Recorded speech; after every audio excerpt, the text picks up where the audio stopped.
Hi, my name is Paula Bankwa.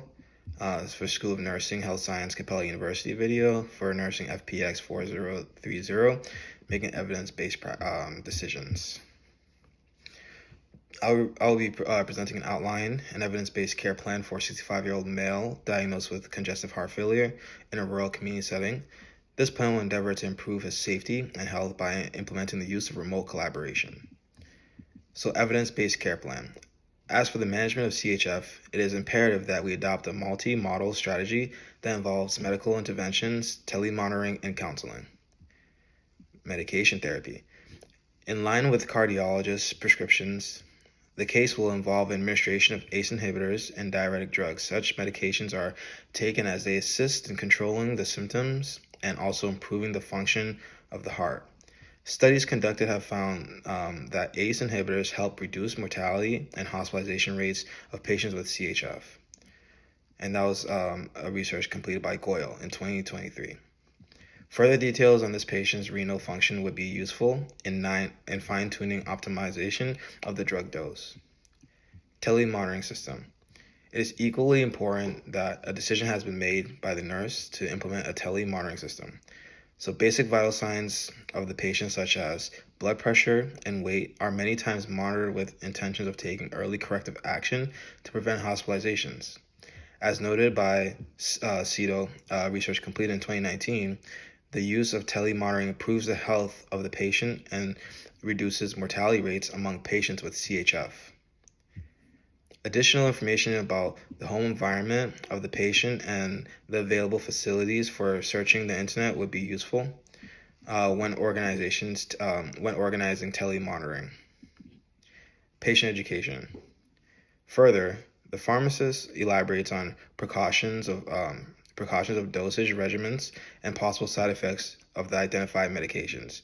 We shall offer the patient and his family complete education and counseling.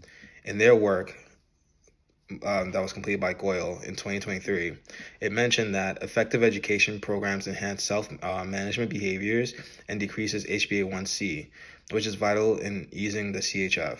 Further information regarding the patient literacy levels and education levels would assist in tailoring some of the educational materials. Application of the Iowa model of evidence-based practice. So we based our care plan on the Iowa model of evidence-based practice. The model involves defining the context in terms of what triggers problem-focused practice and critical appraisals of literature for practice change. And that was completed by Duff in 2020.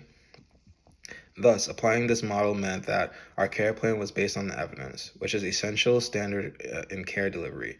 Measuring patient progress by means checks up and healthcare workers' feedback will reveal the efficiency of the adopted plan. So, relevant evidence. The work of Goyle, which was completed in 2023, and Soto, which was completed in 2019, were more useful for this purpose. Goyle's work offered convincing argument to support the ACE inhibitor use in CHF treatment, and Ceto's work shed light on the benefits of telemonitoring systems. Education emerged as critical aspect and should ideally be administered to patients as underlying by Goyle.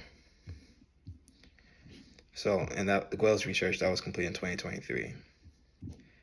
So, in their investigations, only these studios were considered for the inclusion as they met methodological quality and applied to the patient's case. So pros and cons of remote work. Remote collaboration has several advantages, including the ability to access specialists and around-the-clock patients monitoring, crucial for patients in rural areas.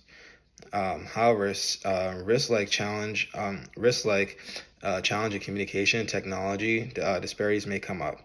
To prevent these, the suggested solutions are regular video conferencing, the consistent communication, and adequate patient healthcare teams training using the technology will improve the work of interdisciplinary cooperations in further care process might include increasing ITC applications and coordination in team members' education.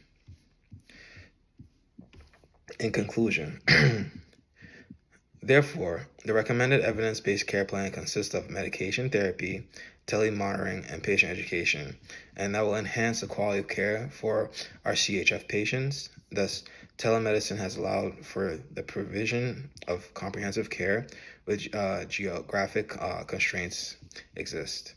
So underlying the need to incorporate EBP with remote healthcare delivery. Yep. Thank you for listening. I hope the presentation will be useful and enlightening. Thank you.